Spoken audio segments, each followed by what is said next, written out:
ناظرین، drama serial قرض جاں کی نیکسٹ ایپیسوڈ بہت ہی زیادہ ایموشنل ہونے والی ہے اور ڈرامہ بہت زیادہ انٹرسٹنگ ہونے جا رہا ہے۔ بختیار اور اس کی ماں برکت بی بی کے گناہوں کی سزا بالآخر انہیں ملنے والی ہے، جبکہ عمار اپنی ہی بہن بنش کی زندگی تباہ و برباد کرنے کے بعد جیل کی سلاخوں کے پیچھے جانے والا ہے، اور اس بار تو بختیار چاہ کے بھی اپنے بیٹے کو بچا نہیں پائے گا، کیونکہ ایک طرف اس کا بیٹا ہے جو مجرم ہے تو دوسری طرف اس کی اپنی بیٹی ہے جو انصاف کی طلبگار ہے۔ عمار اکیلا ہی کنسٹرکشن سائٹ پہ جاتا ہے تو اس کا باپ بہت پریشان ہوتا ہے، اپنے بندوں کو اس کے پیچھے بھیجتا ہے کہ عمار پہ نظر رکھو، ایسا نہ ہو کہ کام سنبھالنے کی بجائے مزید بگاڑ آئے، اور ہوتا بھی ایسا ہی ہے کیونکہ عمار جب اپنی کنسٹرکشن سائٹ پہ پہنچتا ہے وہاں اسد آلریڈی اپنی پوری ٹیم کے ساتھ موجود ہوتا ہے۔ عمار گاڑی سے اترتے ہوئے اپنا ریوالور بھی اٹھا لیتا ہے، جبکہ خود اس نے چونکہ نشہ کر رکھا ہے اور پھر نشوہ کی حرکت کی وجہ سے غصہ بھی ہے،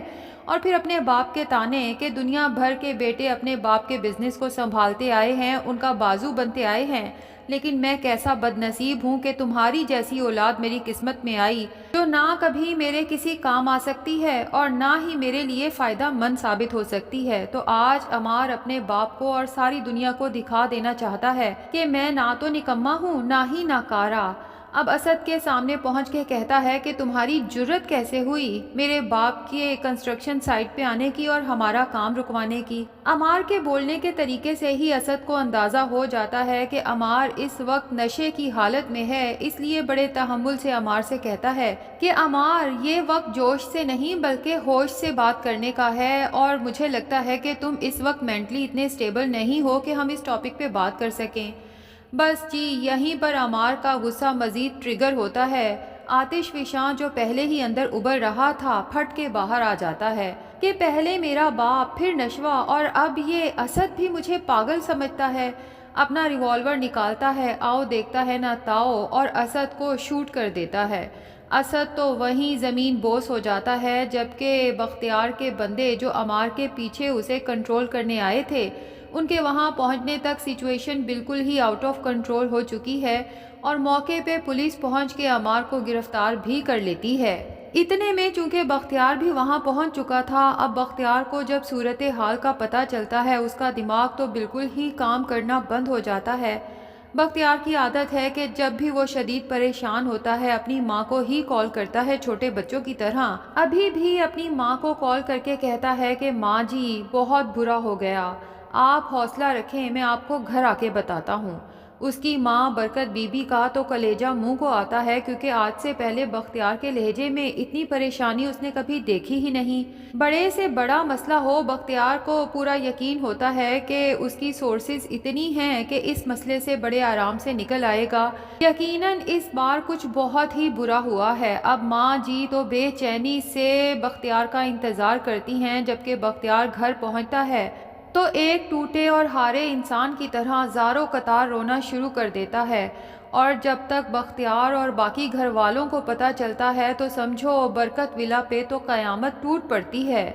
اب سب سے زیادہ تکلیف تو سدرا کو ہوتی ہے کہ بنش کو کس طرح سے بتائیں گے کہ اس کا شوہر اس دنیا میں نہیں رہا، اور پھر یہ کہ اس کا مجرم کوئی اور نہیں بلکہ اس کا سگا بھائی عمار ہے۔ اتنی خوش تھی میری بیٹی اپنے شوہر اسد کے ساتھ، خاص طور پہ جب ان دونوں کی زندگی میں اولاد آئی تھی۔ سدرا تو بالکل ہی حواس باختہ ہو جاتی ہے۔ عمار جیل کی سلاخوں کے پیچھے، بیٹی بیوہ، بھلا یہ غم ایک ماں کیسے برداشت کر سکتی ہے؟ اور یہاں پر بھی بختیار کی ماں برکت بیگم سارا ملبہ اٹھا کے نشوہ پہ ڈال دیتی ہے کہ یہ لڑکی ہے ہی منحوس، ادھر ہم نے اس کا نکاح اپنے عمار سے کیا، ادھر ہمارے عمار کی زندگی ہی تباہ و برباد ہو گئی۔ بندہ پوچھے، نشوہ تو تمہارے عمار سے شادی کرنا ہی نہیں چاہتی تھی، تم نے اور تمہارے بیٹے بختیار نے اسے بلیک میل کر کر کے عمار کے ساتھ نکاح کے لیے راضی کیا، اور اب اسی کو منحوس بھی قرار دے دیا۔ لیکن یہاں پر زندگی میں پہلی بار سدرا بیگم پھٹ پڑتی ہیں،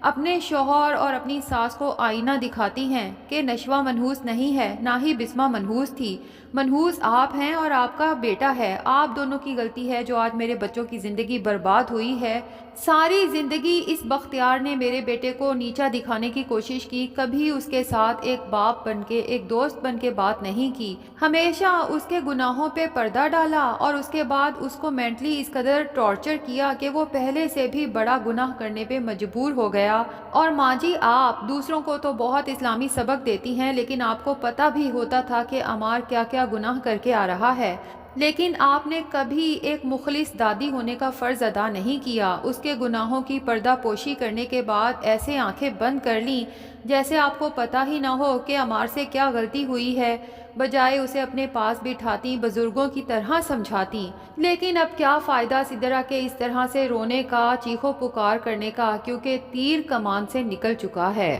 اب ادھر جب یہ خبر نشوہ تک پہنچتی ہے تو نشوہ کو شدید افسوس ہوتا ہے اور اسے احساس بھی ہوتا ہے کہ شاید یہ سب کچھ میری وجہ سے ہوا ہے۔ کاش میں عمار کو ریہیبلیٹیشن سینٹر لے کے نہ جاتی، کاش پہلے اسے اعتماد میں لیتی، اس سے دوستی کرتی اور اس کے بعد اسے کنونس کرتی کہ اسے اپنی ایڈکشن کے لیے ٹریٹمنٹ لینا چاہیے، کاش میں عمار کو وہاں سے جانے ہی نہ دیتی۔ اور یہ بات بھی حقیقت ہے کیونکہ نشوہ نے بھی بہت جلد بازی سے کام لیا، جس کے بعد عمار کو احساس ہوا کہ نشوہ نے مجھ سے شادی تو ضرور کی ہے، لیکن کبھی شاید میری عزت نہیں کرے گی، مجھ پہ ہمیشہ ترس کھائے گی اور مجھے ذہنی مریض سمجھتی رہے گی۔ ادھر یہ خبر جب بسمہ، عاصم اور برہان تک پہنچتی ہے تو وہ لوگ بھی بہت اپسیٹ ہو جاتے ہیں۔ بسمہ کا تو رو رو کے برا حال ہو جاتا ہے کہ میری بیٹی کی زندگی تو شروع ہونے سے پہلے ہی ختم ہو گئی، اس کے شوہر سے قتل ہوا ہے، ظاہر ہے کہ اسے سزائے موت نہیں تو عمر قید تو ضرور ہوگی، کیسے گزارے گی نشوہ یہ پوری زندگی تنہا؟ جبکہ دوسری طرف برہان ہے جو بہت سے پہلوؤں پہ غور و فکر کر رہا ہے، اسے سمجھ ہی نہیں آ رہی کہ وہ نشوہ کے لیے افسوس کرے یا نہ کرے، کیونکہ وہ خود بھی تو نشوہ کو چاہتا تھا، اسے حاصل کرنا چاہتا تھا،